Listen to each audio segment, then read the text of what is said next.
میں میری تعریف کے لیے نہیں کہہ رہا ہوں، بچپن میں خود ہمارے گھر کی حالت ایسی کہ الحمدللہ ہمیں کبھی کسی چیز کی کمی نہیں ہونے دی.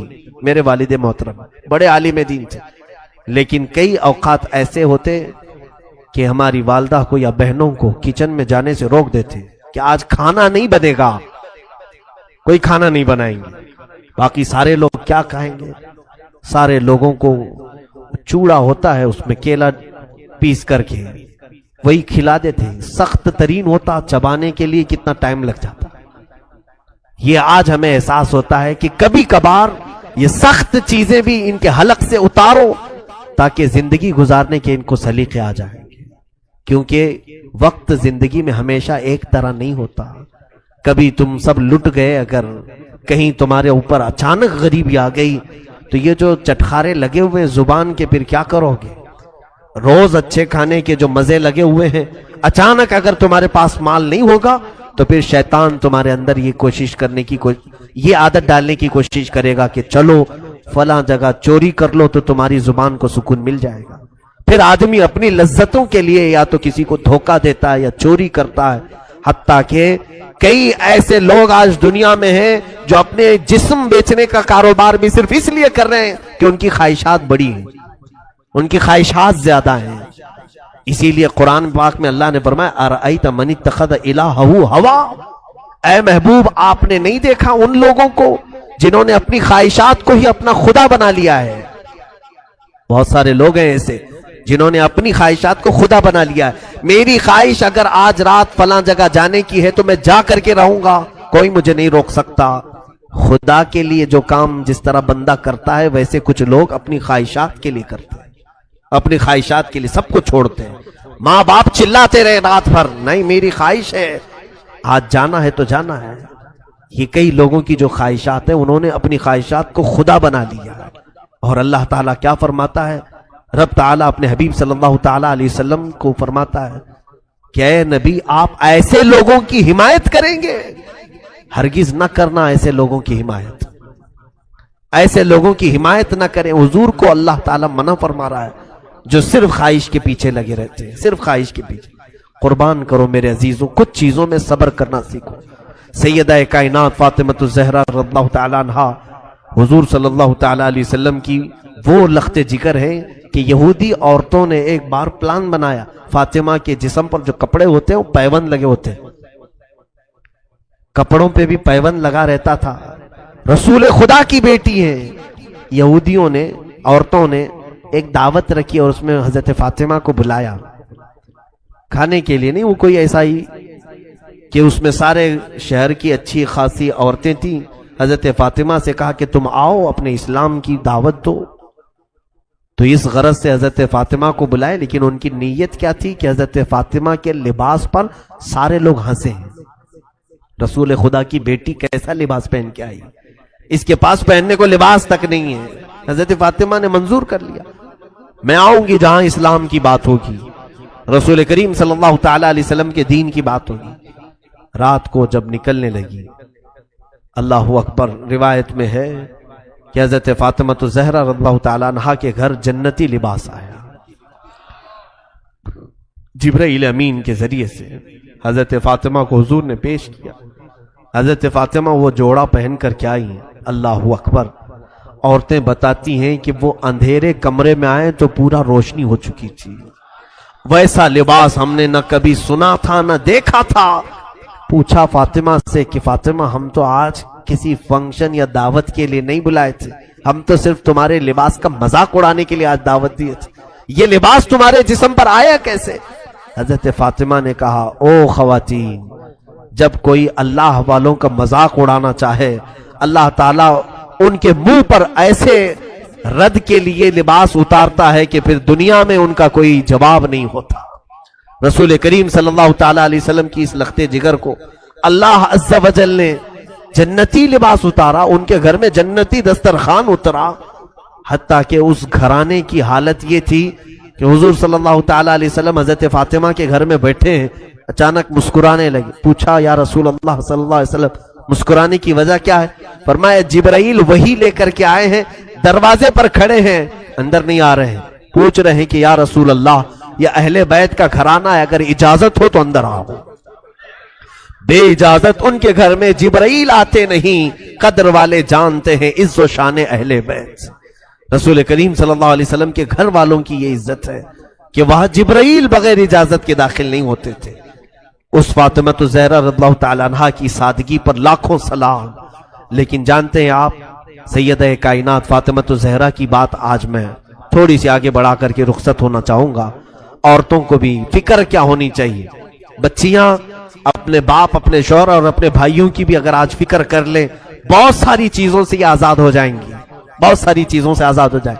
ہو کیا رہا ہے کہ بچیوں کو ایسا لگتا ہے ہماری زندگی میں کل کام ہمارا مقصد کھانا بنانا، صبح دوپہر شام میں بچے ہوئے کپڑے دھلنا، ہانڈیاں مانجنا، اس میں سے بھی کوئی وقت بچ جائے تو سیریل دیکھنا، اس کے علاوہ ہمارا مقصد ہی نہیں ہے۔ میرے عزیزوں، سیدہ کائنات فاطمہ الزہرا کا ایک مقصد دیکھیں آپ۔ جانتے ہیں آپ رسول کریم صلی اللہ علیہ وسلم کی اس دختر نیک اختر جن کی ہمیشہ تمنا کیا رہتی تھی، فرماتی ہیں حضور صلی اللہ تعالی علیہ وسلم نے جب حضرت علی سے ان کا نکاح طے کیا تو مہر مقرر کرنے کے لیے حضور نے خود ان سے مشورہ کیا، حضرت فاطمہ سے۔ حضرت فاطمہ رضی اللہ تعالی عنہا اپنی وفات کے وقت، آخری دن ہے ان کی زندگی کا، جلدی جلدی کپڑے دھو رہی ہیں، گھر کا سارا سامان سلیقے سے لگا رہی، حسنین کریمین کو نہلا رہی۔ حضور کی وفات کے صرف 6 مہینے کے بعد آپ کا انتقال ہوا۔ ان 6 مہینوں میں حضرت فاطمہ کو کسی نے ہنستے ہوئے نہیں دیکھا تھا۔ 6 مہینے کے بعد حضرت فاطمہ الزہرا رضی اللہ تعالیٰ عنہ حسنین کریمین کو سارے کام کروا کر کے دے رہی۔ حضرت علی جلدی اندر داخل ہوئے، پوچھا کہ فاطمہ آج یہ اتنی تیزی سے کام کیوں ہو رہے؟ کہا میرے شوہر نامدار رفیق حیات، میں چاہتی ہوں کہ حسنین کریمین کو آخری بار اپنے ہاتھوں سے نہلاؤں دھلاؤں، مجھے معلوم نہیں کہ میرے بعد انہیں اب کون پہنائے گا، مجھے لگتا ہے کہ میری زندگی کی آخری ساعتیں آ گئی۔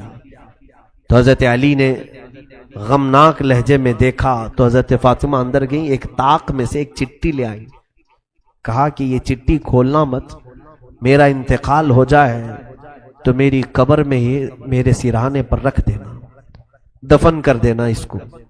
مولا علی شیر خدا رضی اللہ تعالیٰ عنہ اپنی اس رفیق حیات سے ہمیشہ راضی رہے، ہمیشہ راضی رہے۔ حضرت فاطمہ سے کہتے ہیں فاطمہ کیا یہ راز مجھے بھی نہیں بتاؤ، اس چٹھی میں کیا ہے، کیا لکھا ہوا ہے؟ سیدہ فاطمہ زہرا رضی اللہ تعالیٰ عنہ فرماتی، اے میرے سرتاج علی مرتضیٰ، جب آپ سے میرے نکاح کی بات ہو رہی تھی رسول پاک صلی اللہ علیہ وسلم گھر تشریف لائے، کہا فاطمہ علی کے بارے میں تمہارا کیا خیال ہے؟ علی اخلاق میں بہت بلند ہے، علی تہجد گزار ہے، تقوی شعار ہے، کیا میں تمہارا نکاح علی کے ساتھ کروں؟ اور مہر میں علی کو میں نے 400 مسقال چاندی کی بات کی ہے، کیا تم اس بات سے راضی ہو؟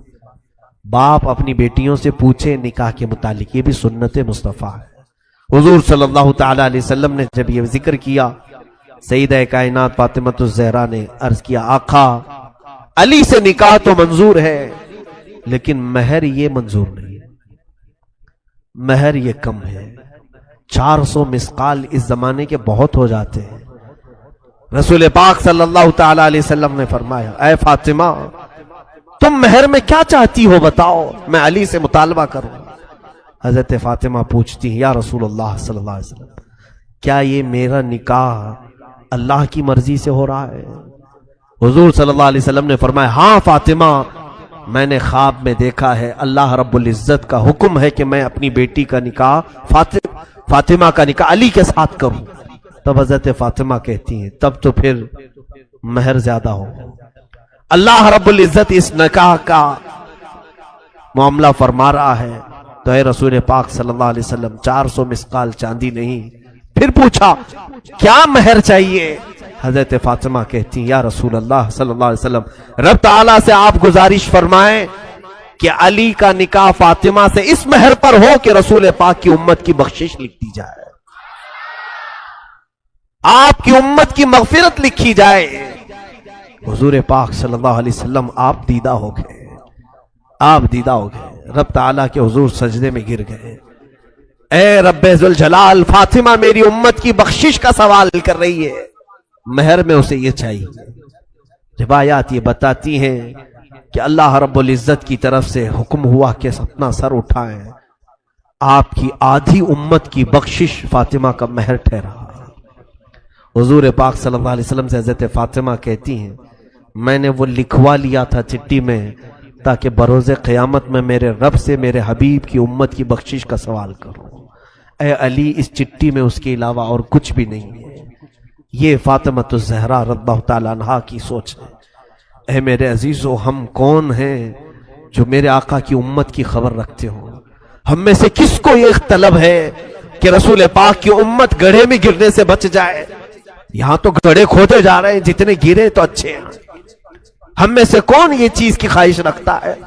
خود میرے آقا صلی اللہ علیہ وسلم فرماتے من لم یہتم بامرنا فلیس منا، جس نے اس حال میں صبح کی کہ میری امت کی بھلائی کا نہیں سوچا، وہ میری امت میں سے نہیں ہے۔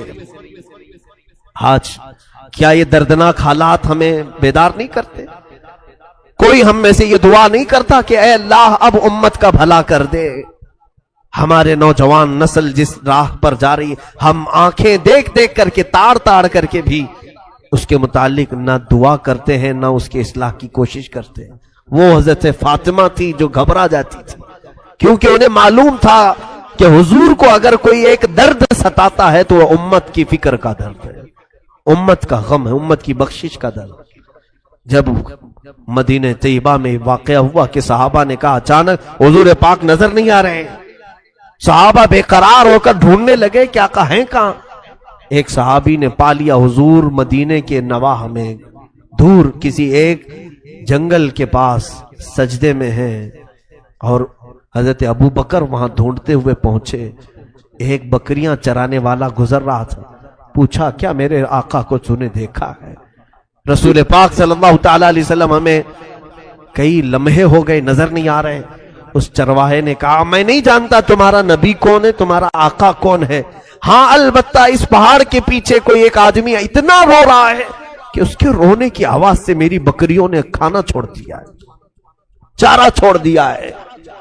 حضرت ابو بکر نے کہا یقیناً اس طرح کا رونا تو میرے آقا کا ہی ہوگا۔ حضرت ابو بکر نے پوچھا اس چرواہے سے اے بندے تو بکریاں چرا رہا ہے، رونے والے کو دیکھا وہ کیا کہہ کر کے رو رہا ہے؟ کہا پتہ نہیں، امت امت کہتا ہے اور روتا جاتا ہے۔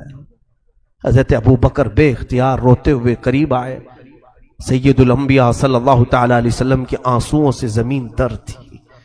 کہہ رہے تھے میرے آقا رب ذوالجلال کے حضور، اے مولا میری امت کو میرے حوالے کر دے، میری امت کو میرے حوالے کر دے، میری امت بڑی بھولی ہے، وہ مجھے نہیں پہچانتی۔ سچ فرمایا آقا، آپ نے، آپ کی امت آپ کو کہاں پہچان رہی ہے؟ آج ہم نے دوسروں کو پہچان لیا، اپنے نبی کونین صلی اللہ تعالی علیہ وسلم کو پہچاننے سے دور بھاگتے ہیں۔ بتانے کے لیے اگر کوئی کوشش بھی کرے تو ہمارے اخلاق ایسے ہیں، ہم حضور کو سننا نہیں چاہ رہے ہیں۔ دیکھو آج ہمارے گھروں میں جا کر بچوں کو اٹھا کر کے پوچھو، ہر فلمی ہیرو کا بایو ڈاٹا اسے یاد ہوگا، کون کہاں رہتا ہے، کون کیسی ایکٹنگ کرتا ہے، کس کے کتنے فلم ہیں، سارے اسے یاد ہیں۔ اسے اگر میرے آقا کی ذات کے بارے میں پوچھو تو کچھ بھی نہیں جانتا، کچھ نہیں جانتا۔ صحابہ کے بعد دیگرے وہاں آئے، سبوں نے درخواست کی کہ آقا سر مبارک کو اٹھائیں، سجدہ اتنا طویل ہو گیا تو جسم پر تکلیف ہو جائے گی۔ حضور پاک صلی اللہ تعالی علیہ وسلم اسی طرح سجدے میں ہیں۔ تو اس کے بعد صحابہ نے کہا کہ حضور کسی کی بھی بات پر سر نہیں اٹھاتے۔ مشورہ یہی طے پایا کہ حضرت فاطمہ کو بلایا جائے، اگر حضرت فاطمہ کہیں گی تو حضور ضرور سر اٹھائیں گے۔ سبوں نے جا کر کے سیدہ کے گھر یہ درخواست کی کہ اللہ کے حبیب تمہارے بابا سر جو سجدے میں رکھیں اٹھاتے نہیں، بے اختیار روتے جا رہے ہیں۔ سیدہ حجاب کے ساتھ آئیں، پردے کے ساتھ آئیں، سارے لوگ ہٹ گئے۔ رسول پاک صلی اللہ علیہ وسلم کے کندھے پر ہاتھ رکھتی ہیں، کہتی ہیں بابا آپ کی فاطمہ آئی ہے، آپ سر اٹھائیں۔ رسول کریم صلی اللہ علیہ وسلم اسی حالت میں سر رکھے ہوئے تھے۔ ہم گنہگاروں کی تسبیح، آج ہم سجدے میں جاتے ہیں تو اپنی مطلب کی مانگنے کے لیے جاتے ہیں۔ ہم تو سجدوں میں یہی کہتے ہیں نا مولا مجھے یہ دے دے، مجھے یہ دے دے۔ وہ رسول پاک ہم جیسے نکموں کو مانگ رہے تھے. مولا بعد میں آنے والی امت میرے حوالے کر. قربان جاؤ اس نبی کے سجدوں پر کہ ہم کو حضور نے سجدوں میں مانگا ہے. سیدہ فاطمہ کی بار بار اصرار پر حضور نے سر نہیں اٹھایا. سیدہ کائنات نے صرف اتنا کہا یا رسول اللہ صلی اللہ علیہ وسلم، فاطمہ آپ سے وعدہ کرتی ہے آج کے بعد سے مولا تعالیٰ جتنی بھی مجھے حیات دے گا، جب تک کی زندگی دے گا، قسم ہے رب ذوالجلال کی، فاطمہ کوئی رات نہیں سوئے گی، صرف آپ کی امت کی بخشش کی دعا کرے گی. صرف میں آپ کی امت کی بخشش کی دعا کروں گی. حضور پاک نے جب ان سے یہ سنا تو اپنا سر اٹھایا. فاطمہ کو دیکھا کہ میری امت کی بخشش کا درد یہ بھی رکھتی ہے. میرے عزیزو، ایک بیٹی کی ذمہ داری یہ بھی ہوتی ہے کہ وہ اپنے باپ کی فکروں میں ساتھ دے. باپ جس طرح کی فکر میں ہے اسی فکر میں وہ لگے. رسول کریم صلی اللہ تعالی علیہ وسلم کی اس لخت جگر نے امت کا بوجھ اپنے اوپر اٹھایا. اور پھر روایات یہ بتاتی ہیں رات کے بعد وہ خود سجدے میں جاتی تھیں تو ادھر بلال حبشی کی اذان ہو جاتی تھی فجر کی، تب تک وہ سجدے میں رہتی تھی. ایسی محویت کا عالم ہوتا تھا کہ وہ کہتی تھی سر اٹھا کر کے کہ راتیں بہت چھوٹی ہیں، میرا پورا سجدہ نہیں ہو پاتا. اس سیدہ کائنات فاطمۃ الزہرا، لاکھوں سلام ہو، لاکھوں کروڑوں درود ہو ان کی تربت انور پر. زندگی گزارنے کے ہزار سلیقے ہمارے گھروں کو دیے ہیں. اور یاد رکھو، آج میری بہنوں اور بچیوں سے ضرور کہوں گا، جتنا کربلا تم سنو گی سب فاطمہ کی گود سے نکلے ہوئے شہزادوں کا ہی کربلا ہے. پوری دنیا کو اگر کسی نے حسن دیا ہے تو زہرا نے دیا. پوری دنیا کو امامت کا بادشاہ حسین اگر دیا ہے تو فاطمہ نے دیا ہے. پیر سے اپنے جھولا جھلاتی تھی، ہاتھ سے روٹیاں بناتی تھی، ہاتھ سے روٹیاں بناتے پیر سے جھولا جھلاتی. اس جھولا جھلانے کے وقت بھی کئی آیتیں ہیں پڑھتی رہتی تھی. طٰہٰ ما انزلنا علیک القرآن لتشقیٰ، کبھی یاسین والقرآن الحکیم. یہ قرآن کی صورتیں تلاوت ہو رہی ہیں، حسنین کریمین کو جھولے جھلائے جا رہے ہیں. یہاں تو ہم گانے فلاں چیزیں گا کر کے بچوں کو سلانے کی عادت ڈالتے ہیں. حسنین کریمین نے تو اپنی ماں سے قرآن کی لوریاں سنی ہیں. رسول کریم صلی اللہ تعالی علیہ وسلم کا یہ گھرانہ جو پورے دین اسلام کو بچانے کا ضامن ہے. دیکھیں آپ، حضور جب نجران کے عیسائیوں کے ساتھ مقابلے کے لیے بھی چلے تھے تو انہی گھر والوں کو لے کر چلے تھے. میں کل اہل بیت کے ذکر میں عرض کروں گا، سیدہ ظاہرہ طیبہ طاہرہ جان احمد کی راحت پہ لاکھوں سلام. یہ دنیا سے گئی بھی ہے تو اس شان سے گئی ہے. حضرت علی سے وصیت کیا تھا کہ اے علی، میری موت ہو جائے تو زیادہ شہرا مت کرنا. میں نے اپنے پردے کی بڑی پابندی کی ہے، رات کے وقت جنازہ نکالو تاکہ جنازے پر بھی کسی غیر مرد کی نظر نہ پڑے. کل ملا کر روایات صحیحہ یہ بتاتی ہیں کہ آپ کے جنازے میں اور آپ کے قبر کے دفن میں 8 لوگ تھے، وہ صرف خاندان والے تھے. حضرت علی، حسن، حسین رضی اللہ تعالیٰ عنہ، حضرت عباس رضی اللہ تعالیٰ عنہ اور دیگر کچھ صاحب جو اہل بیت میں سے تھے. یہی لوگ رہے. سیدہ فاطمۃ الزہرا رضی اللہ تعالیٰ عنہا کو رات کے وقت دفن کیا گیا. اب آخری حدیث سن لو میرے آقا صلی اللہ علیہ وسلم.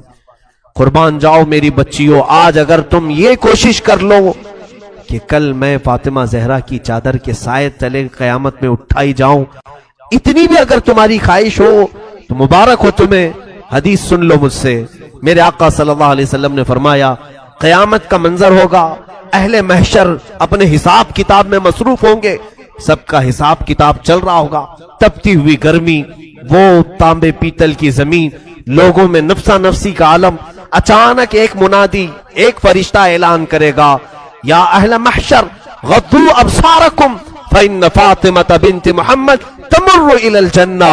اے محشر کے میدان میں کھڑے ہونے والے لوگوں، سب اپنی نگاہیں نیچی کر لو، اس لیے کہ محمد عربی صلی اللہ علیہ وسلم کی بیٹی فاطمہ جنت کی طرف جا رہی ہے.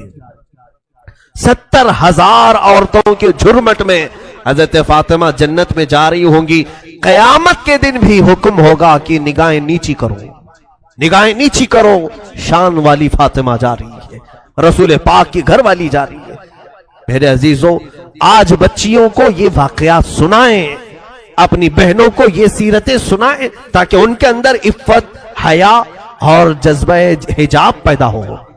بے حیا عورتوں کے قصے سناؤ گے تو بے حیا بنیں گی، گندے سیریل اور گندے فلموں کو دکھاؤ گے تو ویسے ہی بننے کی عادتیں آئیں گی۔ کبھی کبھار میں عورتوں سے گزارش کروں گا، پوری زندگی ٹی وی پر نہ گزاریں، تھوڑا کبھی کبھار سیرت فاطمہ کو پڑھ لیا کریں، رسول کریم صلی اللہ علیہ وسلم کے گھر والیوں کی سیرت پڑھ لیا کریں۔ یاد رکھنا، اگر تم نے سیرت بھی پڑھ لی، آج حسن و حسین نہیں صحیح، غلام حسن اور غلام حسین تو ضرور پیدا ہوگا، تمہاری گودوں میں نونہال آئیں گے جو امت کی اصلاح کا کام کریں گے۔ میں دعا کرتا ہوں بارگاہ رب العزت میں، خدایا بحق بنی فاطمہ کہ برقول ایمان کنم خاتمہ، اگر دعوت امرت کنی ور قبول، منو دست دامان آل رسول۔ اے رب ذوالجلال، رسول پاک کے اس سخی گھرانے سے ہم سب کی محبتوں کو ہمیشہ قائم دائم رکھ۔ مولا رافضیوں سے، خارجیوں سے ہم سب کی حفاظت فرما۔ رسول اللہ کی اس آل جس آل میں ہر بچہ نور والا بچہ ہے، میرے مولا اس گھرانے کا فضل، ان کا سایہ، ان کا کرم ہم سب کے سروں پر قائم فرما۔ رسول اللہ کے گھر والوں کی برکتیں ہم سب کو نواز دے، ہماری بیویوں کو، بچیوں کو، ماؤں کو، بہنوں کو عفت، حجاب، حیا عطا فرما دے۔ اے کریم خدا ارحم الراحمین، جتنے اس محفل میں حاضر ہیں اور جو دور سے سن رہے ہیں، بچیاں، عورتیں، گھروں کی خواتین، سب کو مولا چادر زہرہ عطا فرما دے۔ قیامت کے دن مولا ہمارے گھر والیوں کو، سب کو اس فاطمہ زہرا کی جھرمٹ میں جگہ عطا فرما دے، جس جھرمٹ میں فاطمہ زہرا رضی اللہ تعالیٰ عنہ جنت کی طرف جا رہی ہوں، اسی جھرمٹ میں مولا ہماری ماؤں، بہنوں اور بچیوں کا حشر فرما دے۔ اے کریم خدا، آج پوری دنیا کو پھر سے فاطمہ کی ضرورت ہے، جو ایسی گود سے حسن و حسین پیدا کرے، جو کربلا کے واقعات کے بعد پھر سے اسلام کو زندہ کرے۔ مولا ہم سب کو ایسی خواتین عطا فرما، ایسے اصلاح کرنے والے بچے عطا فرما، ہمارے معاشرے کو نظر بد سے محفوظ فرما۔ کریم خدا، ہماری مجلسوں کو اپنی بارگاہ میں قبول فرما، اور ہماری اس مجلس کو ہماری نجات کا ذریعہ بنا دے۔ قیامت کے دن اسی مجلس کو ہماری بخشش کا ذریعہ بنا دے۔ امت مصطفیٰ کی خیر ہو مولا، دشمنان اسلام کو تو تباہ و برباد فرما، ان کے ناپاک منصوبوں کو تو خاک میں ملا دے، اسلام و سنیت کا بول بالا فرما، کفر و شرک کا منہ کالا فرما۔ اے رب ذوالجلال، ہماری دعاؤں کو رسول کریم صلی اللہ علیہ وسلم کی نالین پاک کے صدقے قبول و مقبول فرما۔ وصلی اللہ تعالی علی خیر خلقہ محمد وآلہ واصحابہ اجمعین، وآخر دعوانا الحمدللہ رب العالمین۔ فاطمہ الزہرا رضی اللہ تعالی عنہا کی جب آپ کے نکاح کا وقت آیا، حضرت علی کرم اللہ وجہہ الکریم کی طرف سے جب پیغام آیا، حضور اکرم صلی اللہ علیہ وسلم نے فوراً قبول کیا اور دونوں کا نکاح کیا، سادگی سے نکاح ہوا۔ تھوڑا سا جہیز جو حضور پاک صلی اللہ علیہ وسلم نے، ان کے جہیز کا لفظ جو استعمال کیا جاتا ہے، بعض لوگ اس کے جواز کے لیے اپنے سارے ساز و سامان اکٹھا کرنے کے لیے اس جہیز کا لفظ استعمال کرتے۔ بات در حقیقت یہ تھی کہ حضرت علی حضور کے ساتھ ہی رہتے تھے مدینے میں، جب ہجرت کر کے آئے تھے تو مدینے میں حضور کے ساتھ رہتے تھے۔ جب شادی ہوئی تو گھر الگ کرنا پڑا، تو جب نیا گھر لیا گیا تو حضور نے کچھ سامان دلایا، یہی جہیز ہے۔ بھائی نیا گھر دلایا جا رہا ہے، آج سے نئی زندگی وہ شروع کر رہے ہیں تو کچھ تو سامان لگے گا۔ میرے آقا صلی اللہ تعالی علیہ وسلم نے وہ گھر میں برتنے کے جو سامان حضرت فاطمہ کو دلائے، اسی کو جہیز کا نام دے کر کے یہاں کروڑوں وصول کرنے لگ گئے۔ ہاں، یہاں تو چار چار لوگ ایک ہی گھر میں رہتے ہیں پھر بھی جہیز لا رہے ہیں۔ بڑا بھائی بھی لایا، منجلا بھائی بھی لایا، تیسرا بھی لایا، اب تجوریاں رکھنے کی جگہ بھی نہیں ہے پھر بھی لایا۔ وہ نیا گھر بنایا گیا تھا حضرت علی کا، تو انہیں حضرت فاطمہ کے ساتھ رہنے کے لیے جو سامان دیا گیا میرے آقا صلی اللہ علیہ وسلم کی طرف سے۔ اور یہ بھی میں آپ کو بتاؤں کہ یہ جو سامان دیا گیا تھا، روایات میں ملتا ہے کہ حضرت علی نے جو مہر کی رقم دی تھی اسی رقم سے دلایا تھا۔ میرے آقا صلی اللہ تعالی علیہ وسلم نے، حضرت علی رضی اللہ تعالیٰ عنہ نے جو مہر ادا کیا، اتنا مہر کوئی نہیں دینا چاہتا آج۔ مہر نظر نہیں آتا لیکن جہیز نظر آتا ہے۔ حضرت فاطمہ کا جہیز لوگوں کو معلوم ہے، حضرت علی کا مہر نہیں معلوم. 10,000 سے زیادہ ہو جائے تو جماعت میں جھگڑے چلتے ہیں, مہر اتنا زیادہ کیوں رکھا, اور جوڑا 25,000 کا عورت کی طرف سے ضرور چاہیے. تم 10,000 کا مہر اپنی اس عورت کو نہیں دینا چاہتے جس کے ساتھ پوری زندگی بتانے والے ہو, وہ اپنا پورا جسم تمہارے حوالے کر رہی ہے. 10,000 کا مہر نہیں دینا چاہتے, 786 روپے رکھو مولانا, بس اتنا ہی کافی ہے. 786 روپے میں پوری اس کی 50 سال زندگی خرید رہے ہو. پتہ نہیں کتنی زندگی, 50 ہے, 25 ہے, 40 ہے, جو بھی ہے. میرے عزیزو, مہر جو ہے اس کا شرعی حق ہے جو اس کی پوری زندگی کے لیے تم دے رہے ہو. یہ نہیں کہ خالی ایک رات کا یہ معاوضہ ہے یا ایک شادی کے دن کا کوئی نذرانہ ہے, پوری زندگی کا اس کا حق ہے. آپ انصاف تو کر کے دیکھو, آپ اس سے وصول کتنا رہے اور اسے دے کیا رہے. ہاں, شادی کے وقت جو تمہارے لیے اس کا باپ خرچہ کرتا ہے وہ پتہ نہیں کتنے لاکھوں میں چلا گیا. بہرحال میں اس عنوان پر نہیں جاتا. سیدہ کائنات فاطمہ الزہرا رضی اللہ تعالیٰ عنہ کی ایک بات مجھے یاد آتی ہے. حضور پاک صلی اللہ تعالیٰ علیہ وسلم ان کے پاس تشریف لائے, کہا فاطمہ تمہارا نکاح علی کے ساتھ کر رہا ہوں, منظور ہے؟ حضرت فاطمہ نے کہا بابا جان آپ جو فرمائیں منظور ہے. حضرت علی مہر کتنا دیں گے؟ حضور پاک صلی اللہ علیہ وسلم نے فرمایا 400 مسقال چاندی دیں گے. 400 مسقال چاندی, وہی زمانے کا حساب کیلکولیشن الگ ہوتا ہے. آپ کسی بھی دارالفتہ سے سوال کر کے پوچھ سکتے ہیں کہ اس وقت کیلکولیشن میں کتنا بیٹھتا ہے, اگر کسی کو شوق ہے تو. حضرت فاطمہ کا یہ مہر طے پایا, مہر مقرر بھی ہو گیا. بعض روایات میں یہ ملتا ہے کہ حضرت فاطمہ نے کہا اے اللہ کے نبی صلی اللہ علیہ وسلم, یہ نکاح کس کی جانب سے ہو رہا ہے؟ حضور نے فرمایا اللہ کی طرف سے. اللہ تعالیٰ نے پسند فرمایا کہ تمہارا نکاح علی کے ساتھ ہو. تو حضرت فاطمہ کہتی ہیں تو پھر میرا مہر بھی اسی شان کے مطابق ہونا چاہیے. 400 مسقال چاندی, کہا میرا مہر بھی اس شان کے مطابق رکھیں جو اللہ تعالیٰ نکاح کر رہا ہے. حضور پاک صلی اللہ علیہ وسلم نے پوچھا فاطمہ تم کیا پسند کرتی ہو مہر میں, تم کیا لینا چاہتی ہو مہر میں؟ حضرت فاطمہ نے کیا کہا, اللہ اکبر, قربان جاؤ مسلمانوں. کہتی ہیں آقا اگر اللہ نکاح کر رہا ہے تو رب تعالیٰ سے یہ لکھوا لیں کہ آپ کی امت کی بخشش میرے مہر میں رکھی جائے. اللہ اکبر, آپ کی امت کی مغفرت اور بخشش میرے مہر میں رکھی جائے. خواہشیں ہوں تو ایسی ہوں, تمنائیں ہوں تو ایسی ہوں. رسول پاک صلی اللہ تعالی علیہ وسلم کی بارگاہ میں اگر کوئی عزیز بننا چاہتا تو صرف ان کی امت کی بات کرتا, حضور خوش ہو جاتے تھے. میرے عزیزو, آج بھی یہی حال ہے کہ اگر تم امت کا خیال کرو گے تو میرے آقا خوش ہو جاتے ہیں. اگر تم حضور کی امت کے بارے میں بات کرو گے, حضور پاک بے انتہا تمہیں نوازنے لگتے ہیں. حضرت جبرائیل امین نے بھی یہ محسوس کیا. جانتے ہیں حضرت جبرائیل حضور صلی اللہ تعالیٰ علیہ وسلم سے قربت چاہتے تھے تو حضور پاک صلی اللہ تعالیٰ علیہ وسلم سے انہوں نے کیا کہا جانتے ہیں؟ اے اللہ کے نبی صلی اللہ علیہ وسلم, میں چاہتا ہوں میں اپنی طرف سے آپ کی بارگاہ میں کوئی چیز پیش کروں جس سے آپ خوش ہو جائیں. اب حضور کس چیز سے خوش ہوتے ہیں؟ مکہ والوں کی تکلیفیں الگ ہیں, تبلیغ اسلام میں آنے والی تکلیفیں الگ ہیں, سب چیزیں ہیں. لیکن حضرت جبرائیل نے یہ سب نہیں کہا کہ ان دشمنوں کو میں اپنے پر سے ہلاک کر دوں گا یا تبلیغ اسلام میں چلنے والوں کے لیے راہ ہموار کر دوں گا, بلکہ جبرائیل امین نے یہ پیش کیا کہ آقا قیامت کے دن جب آپ کی امت پل صراط سے گزر رہی ہوگی میں اپنے پر بچھا دوں گا. پل سے اتارو راہ گزر کو خبر نہ ہو, جبریل پر بچھائیں پر کو خبر نہ ہو. عزیزان گرامی, حضور پاک صلی اللہ علیہ وسلم کی بارگاہ میں جیسے ہی انہوں نے التجا پیش کی میرے آقا خوش ہو گئے. حضور اکرم صلی اللہ تعالیٰ علیہ وسلم کی احادیث سے یہ بھی ملتا ہے جس نے یہ دعا کی اللہم اغفر امت محمد صلی اللہ علیہ وسلم مغفرتا عامہ, اللہم ارحم امت محمد صلی اللہ علیہ وسلم رحمتا عامہ. اے اللہ امت محمدیہ کی عام مغفرت فرما, اے اللہ امت محمدیہ پر عام رحم فرما. جس نے یہ دو دعائیں کی حضور فرماتے میری شفاعت اس پہ واجب ہو گئی.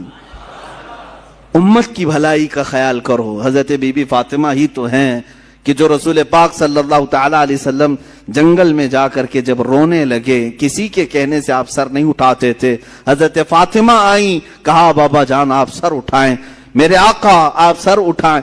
حضور پاک امت کے غم میں رو رہے تھے کہ اللہ تعالیٰ میری امت کی بخشش ہو جائے۔ حضرت فاطمہ نے کیا کہا جانتے ہیں؟ حضور سے اتنا عرض کیا کہ یا رسول اللہ، جب تک آپ کی فاطمہ زندہ ہے کوئی رات سوئے گی نہیں، آپ کی امت کی مغفرت کی دعا کرتی رہے گی۔ حضور پاک نے سر اٹھا دیا۔ حضور پاک صلی اللہ علیہ وسلم کے پاس جب کبھی کوئی امت کی بھلائی کی بات کرتا ہے، میرے آقا اس پر نوازشیں زیادہ کرتے ہیں۔ آج بھی اگر تم چاہتے ہو مسلمانوں کہ نبی کونین کو خوش دیکھو اور حضور پاک کا دیدار کرنا چاہتے ہو تو بھلائی امت میں لگ جاؤ، ایک رات وہ بھی آئے گی کہ میرے آقا خود تمہیں اپنے دیدار سے مشرف کریں گے۔ امت کی بھلائی کا خیال تو کرو، حضور پاک صلی اللہ علیہ وسلم کی بھولی بھالی امت کے لیے فکر تو کرو۔ سیدہ کائنات نے ہمیں یہ مزاج دیا، فاطمہ الزہرا رضی اللہ تعالیٰ عنہا نے ہمیں یہ مزاج دیا۔ ساتھ ہی میں ہر اس بیٹی کو بھی کہتا ہوں جو اپنے باپ کا خیال کرے، اپنے باپ کا خیال نہیں کرتی ہے، وہ سوچے کہ حضرت فاطمہ رضی اللہ تعالیٰ عنہا حضور اکرم صلی اللہ تعالیٰ علیہ وسلم کا کس قدر خیال فرماتی تھی، ان کے تبلیغی مساعی میں کس طرح سے وہ شانہ بشانہ ٹھہرتی، کبھی اپنی جانب سے کوئی ایسی خواہشات نہیں کی۔ حضور پاک صلی اللہ تعالیٰ علیہ وسلم کی بارگاہ میں ایک مرتبہ آئی تھی، بس وہ غلام مانگنے کے لیے۔ جنگ بدر کے قیدی جو غلام بنائے گئے تھے وہ تقسیم کیے جا رہے تھے، وہ بھی مال غنیمت میں تھا، وہ حضرت علی رضی اللہ تعالیٰ عنہ کے کہنے سے آئی تھی۔ حضرت فاطمہ جنتی خواتین کی سردار ہونے کے باوجود گھر کے کام خود کرتی تھی، اتنا کہ ان کے ہاتھوں میں چھالے پڑے ہوئے تھے، چکی پیس کر، روٹیاں بنا کر اور گھر کے سارے کام کاج کرتے ہوئے ان کے ہاتھوں میں چھالے تھے۔ وہ کس کی بیٹی ہیں؟ رسول پاک صلی اللہ علیہ وسلم کی۔ آج تھوڑے سے کسی مالدار کی بیٹی کو کام لگا دو، جھاڑو لگانے کے لیے کہو، نخرے کرے گی، میرا یہ کام نہیں ہے۔ وہ رسول پاک صلی اللہ علیہ وسلم کی صاحبزادی ہیں، غربت کی وجہ سے نہیں۔ جس کو جنتی خواتین کا سردار کہا گیا ہو وہ چاہے تو ان کے لیے سونے اور چاندی کے پہاڑ چلا کریں، لیکن باوجود اس کے فقر و فاقہ انہوں نے پسند کیا۔ حضور پاک صلی اللہ علیہ وسلم کی بارگاہ میں آئی تھی، میرے آقا صلی اللہ علیہ وسلم نے یوں جواب میں ارشاد فرمایا، فاطمہ ایسا کیسے ہو سکتا ہے؟ بدر کے یتیموں کا حق باقی ہے، میں ان کا حق دیے بغیر تجھے کیسے غلام دے دوں؟ جاؤ، جب تھکن زیادہ ہو جائے کام کاج سے 33 بار سبحان اللہ پڑھو، 33 بار الحمدللہ پڑھو، 34 بار اللہ اکبر پڑھو، اللہ تعالیٰ تمہاری ساری تھکن دور فرمائے گا۔ اسی کو آج ہم تسبیح فاطمہ بھی کہتے ہیں، ہم نمازوں میں پڑھتے ہیں، نمازوں کے بعد پڑھتے ہیں۔ یہ تسبیح فاطمہ حضور کی طرف سے عطا کی ہوئی تسبیح ہے۔ مکہ مکرمہ کی ایک معزز خاتون، بڑی مالدار خاتون تھی حضرت خدیجہ، جن کے 2 شوہروں کا انتقال ہو چکا تھا، اب وہ کسی سے شادی کرنے کے موڈ میں کبھی نہیں تھی، لیکن وہ بڑی مالدار تھیں۔ انہوں نے اپنا مال تجارت کسی کو دے کر کے انویسٹ کروا کر کے تجارت کرواتی تھیں۔ جب ان کو پتا چلا محمد صلی اللہ علیہ وسلم بڑے امانت دار ہیں، بڑے ہی دیانت دار ہیں، تو اپنا مال ان کو دیا اور کہا کہ تم تجارت کرو اور نفع کما کر کے لے آؤ۔ رسول پاک صلی اللہ علیہ وسلم ان کا مال تجارت لے کر ملک شام گئے اور اتنا نفع ہوا اس مال میں۔ واپس جب آ رہے تھے تو حضرت خدیجہ کا ایک غلام میسرہ تھا۔ حضرت خدیجہ نے کہا تھا، میسرہ تم ہمیشہ محمد پر نظر رکھنا، دیکھتے رہنا یہ کیسی کیسی تجارت کرتے ہیں، کتنا نفع کرتے ہیں، اسی لیے نہیں کہ خرد برد ہوگا، اس لیے کہ مدد کے طور پر۔ جب یہ قافلہ واپس مکہ آ رہا تھا، اب پھر ٹرننگ پوائنٹ ہے یہاں پر، حضرت خدیجہ اپنے گھر کے بالا خانے پر بیٹھ کر کے اپنا نفع شدہ قافلہ جو مکہ میں داخل ہو رہا ہے اس کو دیکھنے کے لیے بیٹھی ہوئی تھی۔ بڑا گھر تھا، بڑا محل تھا۔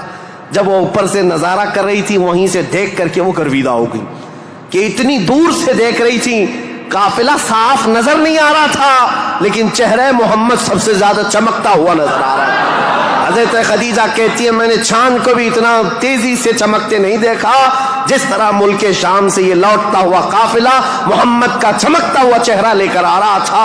حضرت خدیجہ کہتی ہیں، عجیب حالت تھی، قافلہ تو تجارت کر کے آ رہا ہے لیکن میں نے دیکھا اس قافلے کے اوپر جو دھوپ کا وقت ہے